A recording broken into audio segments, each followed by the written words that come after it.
Shalom Bapak Ibu Saudaraku yang dikasihi oleh Tuhan kita Yesus Kristus. Berjumpa kembali di dalam podcast Mutiara hari ini. Sahabat bertumbuh dalam saat teduh yang seperti biasa hadir membawa keresahan dan persoalan di dalam hidup. Kita angkat untuk menjadi renungan yang kiranya membangkitkan kekuatan iman. Dan bagaimana kabar saudara di kesempatan kali ini? Kami selalu berharap Bapak Ibu Saudara senantiasa ada dalam keadaan sehat, dilimpahkan berkat dan segala kebaikan oleh Tuhan kita Yesus Kristus dimanapun saudara berada. Podcast Mutiara hari ini di kesempatan kali ini memasuki episode yang ke-328 yang kali ini akan mengangkat judul Kisah Alkitab, Wajibkah Diikuti? Nas firman Tuhan terambil dari Yohanes 13, Injil Yohanes pasal 13 ayat yang ke-15 yang berkata demikian. Sebab aku telah memberikan suatu teladan kepada kamu, supaya kamu juga berbuat sama seperti yang telah kuperbuat kepadamu. Amin. Mari saya mau mengajak kita untuk bersama-sama berdoa. Bapa, di dalam nama Tuhan Yesus, saat ini kami mau merenungkan kebenaran firman-Mu. Tuhan, kami mohon hikmat dan pengertian. Kami mohon urapan-Mu bekerja, menuntun kami oleh kuat kuasa roh-Mu agar kami memahami apa yang menjadi maksud dan kehendak-Mu melalui kebenaran firman. Di dalam nama Tuhan Yesus kami berdoa. Amin. Nah, Bapak Ibu Saudaraku yang dikasihi oleh Tuhan kita Yesus Kristus ya. Saya selalu mengatakan bahwa podcast Mutiara hari ini itu berangkat dari keresahan. Jadi dalam kehidupan kita sehari-hari kita tentu tidak lepas dari yang namanya sosial media. Di zaman sekarang yang lagi hitsnya sosial media itu adalah TikTok, kemudian Instagram, kemudian YouTube. Hampir banyak kali saya tuh kadang nggak sengaja kalau membuka TikTok atau Instagram ya. Instagram sih nggak terlalu, biasanya TikTok ya.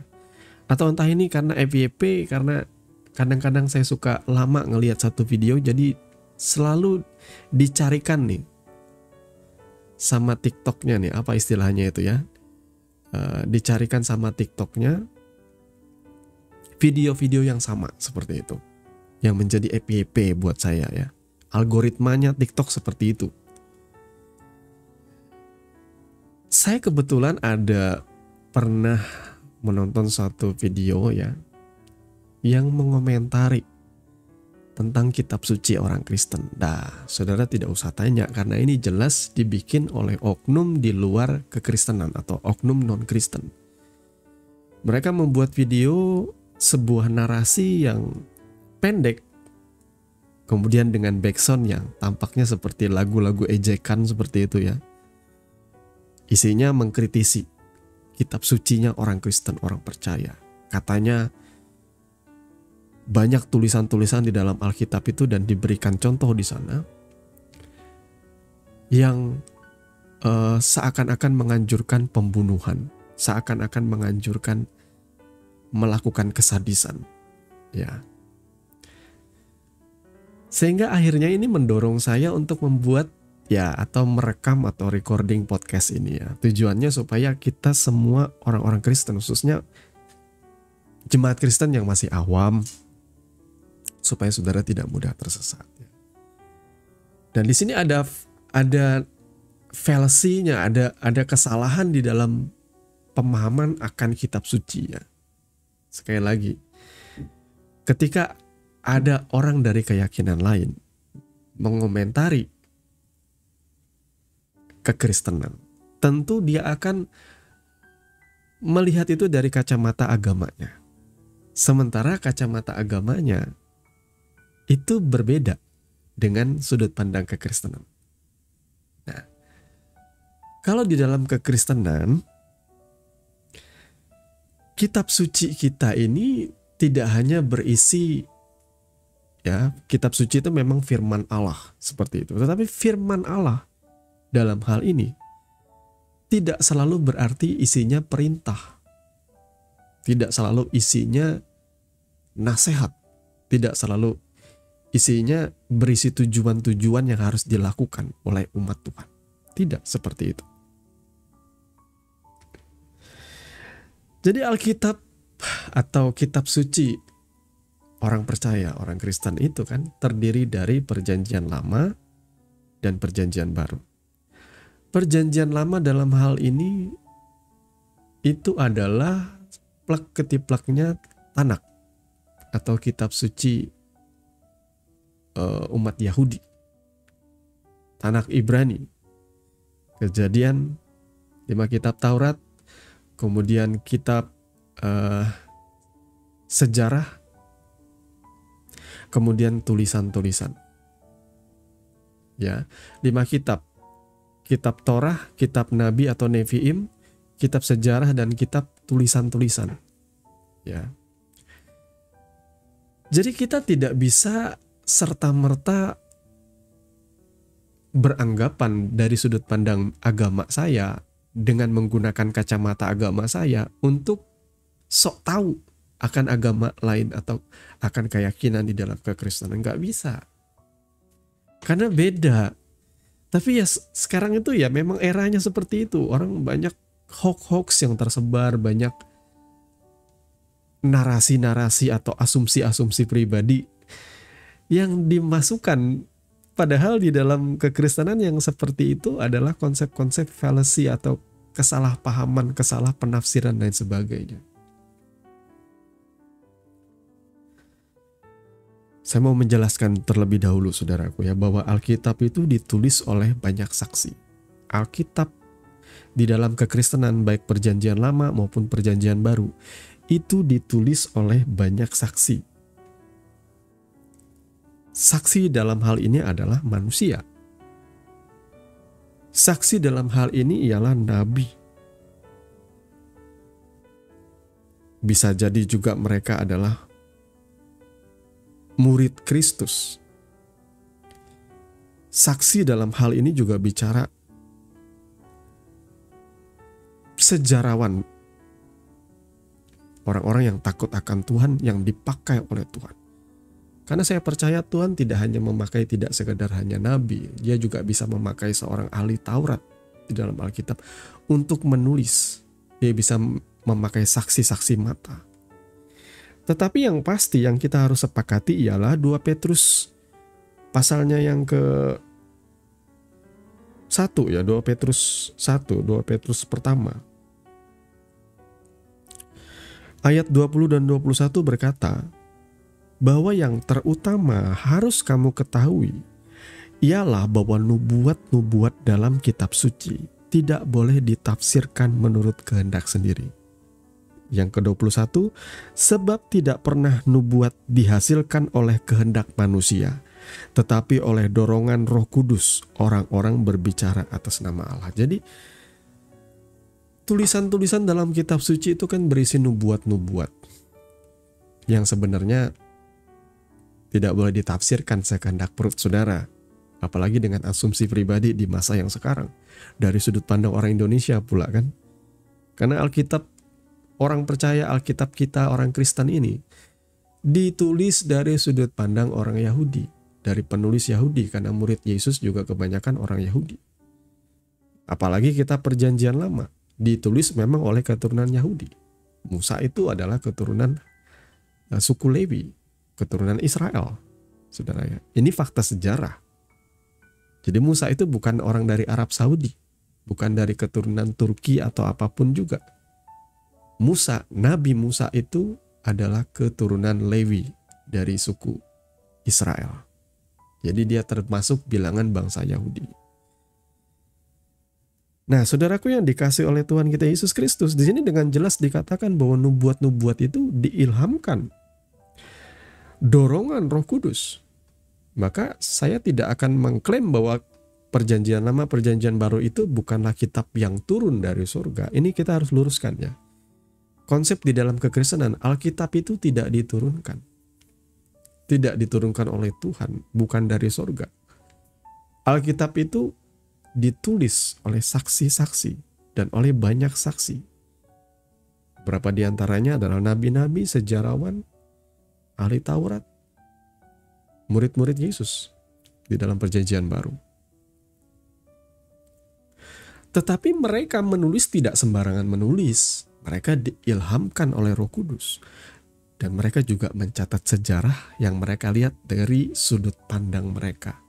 Maka saudara bisa melihat, contohnya aja, ada 4 Injil ya. Matius, Markus, Lukas, Yohanes. 4 Injil itu ditulis dari sudut pandang 4 murid yang berbeda. Maka sudut pandang mereka itu berbeda. Tetapi bukan kontradiktif. Perhatikan di sini. Sudut pandang mereka berbeda karena seperti ibarat orang melihat mobil ya. Ada orang yang melihat mobil itu dari depan. Dia mendeskripsikan mobil dari depan seperti ini, seperti ini. Lalu ada orang yang melihat mobil dari belakang. Dan ada pula yang melihat mobil dari samping. Mereka mendeskripsikan seakan-akan satu mobil ini berbeda. Tapi ternyata saat digabung, ini menjadi satu gambaran yang lengkap. Mereka berbeda karena mereka menulis dari sudut pandangnya. Nah, Matius, Markus, Lukas, Yohanes memang banyak persamaan, tetapi juga ada sedikit perbedaan. Ada yang menulis, ada yang tidak. Kata orang, Injil Yohanes misalnya. Di sini dia sangat menekankan lagi gaya bahasanya, membawa pesan bahwa berbicara soal ketuhanan Yesus. Kemudian Injil Lukas. Saya lupa, kalau tidak salah ini Injil Lukas menggambarkan Yesus sebagai pribadi seorang manusia. Jadi saudara ya, penggambaran-penggambaran di Alkitab itu indah. Ya, dan tidak ada satupun yang atas pikiran manusia. Semua itu diilhamkan oleh Tuhan. Tetapi lewat otak pikiran manusia Tuhan memakai. Namun sumbernya ialah dorongan, tuntunan, pimpinan dari Roh Kudus. Yang membuat itu indah ialah, saudaraku, kalau saudara pernah khatam, kalau dalam bahasa Arabnya ya, saudara sudah menamatkan Alkitab itu dari Kejadian sampai kepada Wahyu. Saudara akan menemukan, sekalipun kitab suci itu ditulis oleh orang yang berbeda-beda, namun nafas di balik semua itu, yang diceritakan, yang digambarkan, yang diberitakan, itu adalah Tuhan. Dan ketika saya membaca Alkitab itu seperti rangkaian yang saling sambung menyambung dari perjanjian lama sampai perjanjian baru. Adalah satu ikatan yang kuat, yang saling bersinergi, saling berhubungan. Satu dengan lainnya tidak bisa lepas. Nubuat dan penggenapan, tipologi dan perbandingan, ya, antitype dan lain sebagainya. Ada gambaran yang indah menggambarkan perjanjian Tuhan di dalam perjanjian lama, kemudian penggenapannya di dalam perjanjian baru. Itu indah sekali, saudaraku. Ya. Jadi Bapak Ibu Saudara yang dikasihi oleh Tuhan kita Yesus Kristus, kita harus akui bahwa Alkitab ini, baik perjanjian lama maupun perjanjian baru, itu banyak bagian diantaranya tidak hanya perintah, tidak hanya nasihat, tidak cuma aturan-aturan, tetapi juga ada sejarah. Nah, sejarah. Saudara boleh baca Alkitab dalam perjanjian lama. Itu banyak bicara soal sejarah. Sejarah. Ya. Sejarah dari penciptaan. Kemudian manusia pertama, kejatuhan manusia. Kemudian bicara soal Nuh. Ya. Kemudian Abraham. Ya. Bagi kita Abraham itu ya, kita nggak bilang dia nabi ya, dia Abraham, tetapi dia memiliki kenabian, relationship dengan Tuhan yang indah ya. Tapi setelah Abraham kita nggak bilang ada Nabi Lot atau Nabi Lut, nggak ada. Dalam kekristenan itu nggak ada. Karena Lot sendiri dia bukan nabi, dia itu beban sebenarnya. Lot itu kalau bukan karena Tuhan ingat kepada Abraham, tidak akan ditolong Lot itu. Karena dia memilih hidup di tengah-tengah bangsa yang tidak takut akan Tuhan. Bangsa yang hidup dalam kenajisan. Ya. Kemudian sejarah terus bicara Abraham, Ishak, Yakub, Israel, dan penyertaan Tuhan terus. Sampai akhirnya masuk dalam perjanjian baru. Begitu banyak sejarah yang disebutkan di dalamnya.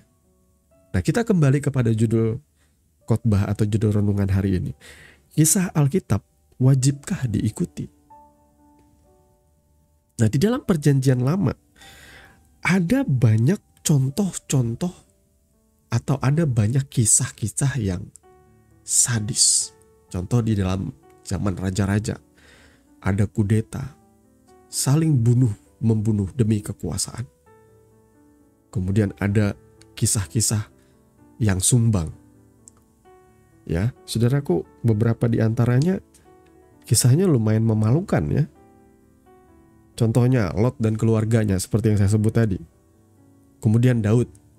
Ya, saudara tentu tahu kisah Daud berzinah dengan Batsheba. Terus dia membunuh suaminya Batsheba, yakni Uria, tentaranya. Itu kan kisahnya sumbang ya, kisahnya salah ya. Lot juga berakhir tragis loh, kisahnya juga sumbang Lot itu. Ya.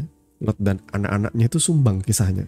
Kemudian ada seorang nabi yang bernama Bileam, itu juga sumbang kisahnya. Kemudian kisah mengenai Yehuda, tentu saudara pernah dengar. Ya, salah satu anak Israel yang bernama Yehuda itu juga sumbang. Dia punya anak namanya dan Onan. Dan Onan itu jahat di mata Tuhan sehingga dibunuh oleh Tuhan. Ya, kemudian juga akhirnya Yehuda menikah dengan menantunya. Ya, kawin dengan menantunya. Itu aneh juga, ya. Kisah-kisah itu aneh. Tetapi apakah itu harus kita ikuti? Ternyata tidak seperti itu. Cara berpikir atau pola pikir kita di dalam memahami Alkitab dalam sudut pandang orang Kristen tuh nggak seperti itu, saudaraku. Bukan seperti itu. Kita bukan orang yang membaca Alkitab lalu menjadikan itu contoh atau teladan. Misalnya, oh Daud ini dia punya istri banyak. Oh, berarti kita jadi orang Kristen boleh punya istri banyak dong. Gak seperti itu kerangka berpikir kita orang percaya. Oh, Salomo itu punya berapa? 700 istri dan 300 gundik. Berarti dia punya 1000 pasangannya ya. Apakah kita harus meniru seperti itu? Atau menghalalkan hal seperti itu? Ternyata enggak. Karena di dalam 1 Korintus 10, saudaraku, mari kita lihat sebentar di dalam 1 Korintus 10. 1 Korintus 10 ayatnya yang ke-6 berkata, semuanya ini, ya tulisan-tulisan tadi ya, telah terjadi sebagai contoh bagi kita untuk memperingatkan kita supaya jangan kita menginginkan hal-hal yang jahat seperti yang telah mereka perbuat. Kemudian kita loncat ayat yang ke-11. Semuanya ini telah menimpa mereka sebagai contoh dan dituliskan untuk menjadi peringatan bagi kita yang hidup pada waktu di mana zaman akhir telah tiba. Jadi semua yang ditulis di dalam Alkitab tidak hanya perintah yang harus kita ikuti, tidak hanya aturan yang harus kita lakukan, tapi di dalamnya juga ada contoh. Ya, contoh itu ada yang harus diteladani. Seperti yang Yesus katakan di dalam ayat pembacaan kita tadi, teladanilah aku, kata Yesus, di dalam kasih. Ada juga yang jangan kita ikuti. Saudara ya. Jadi kalau orang bertanya kepada saya, bolehkah orang percaya atau orang Kristen itu punya istri 2? Alasannya apa? Kerangka berpikirnya apa? Oh, bukankah di Alkitab Daud itu punya istri lebih dari 1? Bahkan dia punya istri kalau nggak salah 5 atau 6. Bolehkah? Alkitab kan berkata seperti itu, berarti boleh. Tapi nggak seperti itu di dalam kekristenan, saudaraku. Pada mulanya Tuhan itu menciptakan laki-laki dan perempuan. Seorang laki-laki akan meninggalkan ayahnya dan ibunya dan bersatu dengan istrinya. Berarti cuma ada 2, ada laki-laki dan ada perempuan sepasang bersatu menjadi suami istri. Saudara ya. Namun terlalu banyak yang namanya kompromi oleh karena hawa nafsu manusia. Kalau saudara bertanya lagi, Dan termasuk orang-orang di zaman Yesus bertanya, saudara ya, bolehkah menceraikan istrinya? Karena Musa mengizinkan membuat surat cerai. Tetapi Yesus menjawab apa? Apa yang sudah dipersatukan oleh Tuhan tidak boleh diceraikan oleh manusia. Seperti itu. Jadi Tuhan membenci perceraian sebenarnya. Untuk alasan apapun. Namun ada orang yang saya juga baca di dalam, saya lihat dan saya tonton di sosial media, dia berkata apa yang dipersatukan Allah tidak boleh diceraikan oleh manusia, itu benar. Tapi masalahnya apakah pasangan ini memang dipersatukan Allah? Saya setuju dalam hal ini. Banyak muda-mudi Kristen yang menikah atau dipersatukan dalam rumah tangga, tetapi bukan Tuhan yang mempersatukan. Oleh karena hawa nafsunya. Oleh karena dalam masa pacaran main-main, ya, berhubungan seksual sebelum menikah, akhirnya terjadilah kecelakaan. Itu bukan Tuhan memang yang mempersatukan, itu hawa nafsumu yang mempersatukan. Jadi tidak usah heran kalau tiba-tiba dalam rumah tangga terjadi keributan, terjadi KDRT, terjadi pertengkaran yang panjang, karena memang ya mereka dipersatukan bukan karena Tuhan, tetapi karena hawa nafsu. Jadi kalau saudara mau sungguh-sungguh di dalam Tuhan, saudara ya, saudara tidak usah bertanya lagi bolehkah beristri 2 atau 3. Karena sekali lagi, kerangka berpikir orang Kristen, orang percaya, bukan melihat contoh buruk lalu mengikuti, bukan. Ya, ketika ada perang, ada pembunuhan di dalam Alkitab, berarti kita sah dong membunuh orang. Enggak seperti itu kerangka berpikir kita, saudara ya. Apalagi hari-hari ini kita itu tinggal di negara hukum. Negara Kesatuan Republik Indonesia, di mana sudah diatur ketentuan dan lain segala hal macam-macam, bahwa orang yang membunuh itu akan menerima hukuman, ya, kurungan, penjara, bahkan hukuman mati kalau berencana. Sudah ditentukan, saudara ya. Makanya kita nggak bisa jadi orang Kristen tuh yang punya sudut pandang radikalisme tuh nggak bisa. Kita berpikir dalam kerangka berpikir yang diajarkan oleh Yesus, mengasihi. Walaupun di dalam Alkitab ada contoh-contoh peperangan antara Raja Daud nih ya, melawan bangsa-bangsa lain, ya, melawan bangsa-bangsa yang Tuhan perintahkan untuk ditumpas. Apakah kita dengan sudut pandang kasih ini, apakah kita bisa mengadopsi sudut pandang ini? Oh, bangsa Israel pada waktu itu dipimpin oleh Raja Daud membantai bangsa lain atas perintah Tuhan untuk dipunahkan. Lalu kita mengambil sudut pandang itu di zaman sekarang, lalu mulai berpikir ekstrim dengan berkata, oh kita ini orang Kristen, jadi kita harus seperti Raja Daud. Tuhan perintahkan kita untuk membantai orang-orang di luar Kristen. Nggak seperti itu. Saya katakan bos, sudut pandang kita nggak seperti itu. Kita tidak mengambil pemahaman seperti itu. Ini adalah logical fallacy, ya, kesalahan di dalam memahami kebenaran firman Tuhan. Bukan seperti itu. Ya, Bapak Ibu Saudara yang dikasihi oleh Tuhan kita Yesus Kristus, ya, tidak semua bagian di dalam Alkitab yang ditulis sejarah itu menjadi alasan untuk kita mengikutinya. Enggak, itu cuma sekedar sejarah.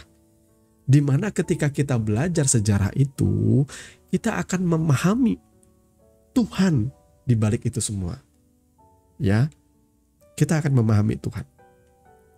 Contohnya, Raja Daud kan bersalah, saudaraku ya.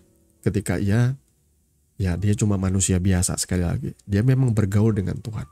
Dia mendengar suara Tuhan. Dia mengikuti pimpinan tuntunan Tuhan sehingga ia memenangkan begitu banyak pertempuran. Tapi ingatlah, dia adalah manusia biasa. Dia bisa digoda oleh hawa nafsu rangsangan dia sebagai anak manusia. Makanya ketika ia lagi santuy kata anak muda sekarang, dia jalan-jalan di suatu istana dan dia melihat ada seorang wanita cantik sedang mandi, dan kemudian ia akhirnya bernafsu. Nah, saudara, kira-kira zaman sekarang relevan gak sih seperti itu? Ya memang banyak hari ini, saudaraku ya. Itu relevan sekali.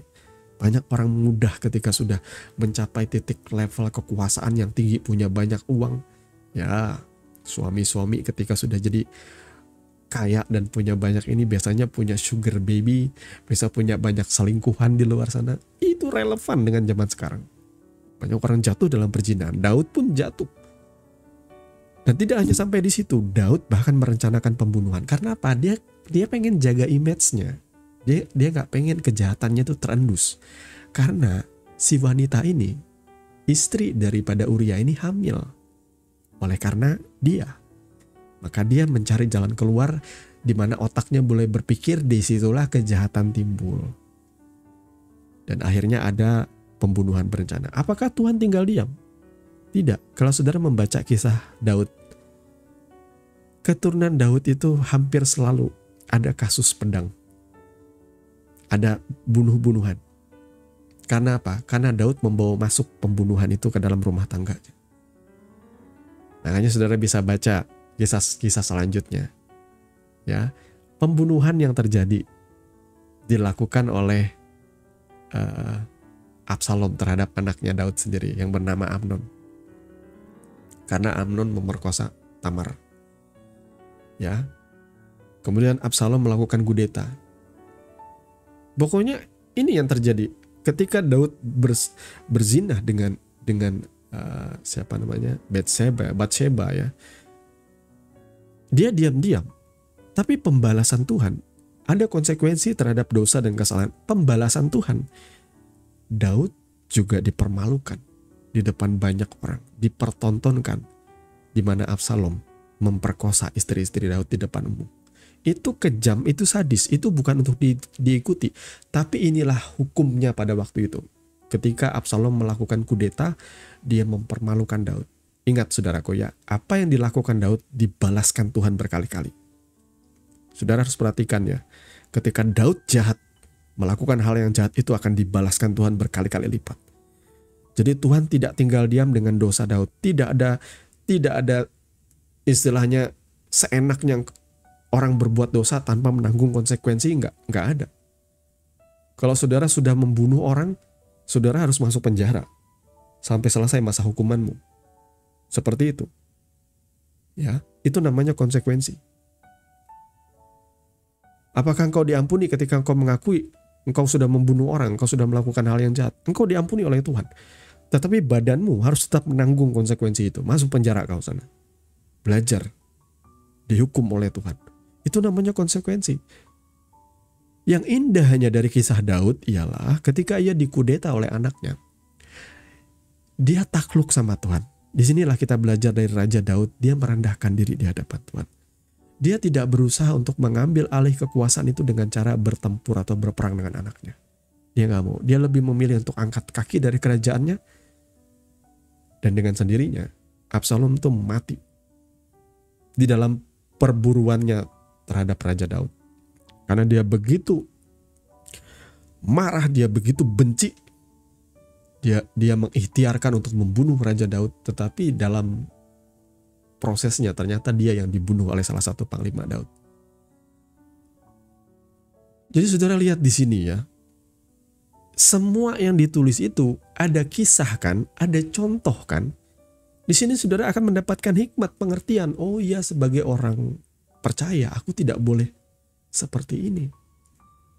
Dengan sendirinya kita akan, dengan logika kita akan belajar. Maka segala perintah, segala tulisan-tulisan, segala sejarah yang ditulis di dalam Alkitab itu tidak serta-merta kita ikuti dengan mentah-mentah, telan mentah-mentah, enggak seperti itu. Di dalam kekristenan itu ada yang namanya konteks berpikir. Jangan sampai logical fallacy, jangan sampai kita salah berpikir. Ya. Jadi Bapak Ibu Saudara yang dikasih oleh Tuhan kita Yesus Kristus, saya pengen melanjutkan sih pembahasan ini dengan bertanya kepada saudara, contohnya di dalam salah satu tulisan-tulisan ya, kitab tulisan-tulisan, kitab sastra di dalam kitab suci kita ya, ini Kidung Agung. Orang seringkali mengklaim atau mengatakan Kidung Agung itu adalah kitab yang paling vulgar, porno. Kenapa kok bisa masuk dalam Alkitab? Ya, saudara ya. Nanti saya akan bahas di dalam chapter yang berikutnya, yang dimana saya akan membahas secara khusus mengenai kontroversi kitab Kidung Agung ya. Kenapa dia bisa masuk kanon Alkitab kita? Bahkan saudara perlu tahu fun fact-nya di sini. Setiap perayaan hari raya Paskah Yahudi, ayat-ayat atau syair-syair yang ada di dalam Kidung Agung itu dibacakan. Itu aneh ya, tetapi itu ada sejarahnya. Itu ada sejarahnya saudaraku. Sehingga saudara, semua Alkitab yang sampai di tangan kita yang sudah dikanonkan itu sudah diteliti sedemikian rupa. Ya. Dari perjanjian lama sampai perjanjian baru, sampai ke tangan kita itu sudah diteliti sedemikian rupa. Tidak ada yang namanya rekayasa, tidak ada. Semuanya ditulis oleh banyak orang, disalin oleh banyak orang. Dan tetap antara tulisan dan salinan turun-temurun itu ditemukan orang plek ketiplek sama. Saudara ya, kecuali ada kitab-kitab yang umurnya masih baru, yang ditulis oleh orang-orang abad pertengahan, yang berusaha untuk mengaburkan kitab suci yang sejati. Itu jelas akan dikeluarkan dari kanon Alkitab kita atau kesatuan Alkitab kita yang lengkap, saudaraku ya. Semoga Bapak Ibu Saudara yang dikasihi oleh Tuhan kita Yesus Kristus diberkati. Mari kita sama-sama berdoa. Bapa, di dalam nama Tuhan Yesus, kami mengucap syukur atas kebenaran firman-Mu. Dan saat ini Tuhan, tolong kami supaya kami boleh tekun belajar, tidak bosan-bosan, tidak jemu-jemu, diperlengkapi dengan kebenaran, supaya kami tidak mudah disesatkan atau tidak mudah digiring ke dalam pemahaman-pemahaman yang sesat atau kesalahan dalam berpikir atau logical fallacy. Tuhan, tolong berkati anak-anak-Mu, perlengkapi hati dan pikiran mereka di dalam cinta kasih akan Engkau Tuhan. Karena kami percaya Engkau menuntun anak-anak yang Engkau kasih. Pikiran mereka dibentengi oleh kuasa firman-Mu. Kehidupan mereka dipagari oleh penyertaan-Mu. Tuhan menuntun setiap hari setiap kami di dalam apapun yang kami kerjakan. Mari Bapa, biar tangan-Mu turut bekerja, melindungi dan memelihara setiap kami. Kami memuji Engkau, kami mengucap syukur kepada-Mu. Di dalam nama Tuhan Yesus kami berdoa. Amin. Saudaraku yang dikasihi Tuhan, saudara sudah mendengarkan kebenaran firman yang kiranya boleh menjadi dasar dan kekuatan di dalam setiap kehidupan saudara. Sampai bertemu lagi di podcast Renungan Firman Mutiara hari ini yang berikutnya. Kasih karunia menyertai saudara sekalian. Shalom.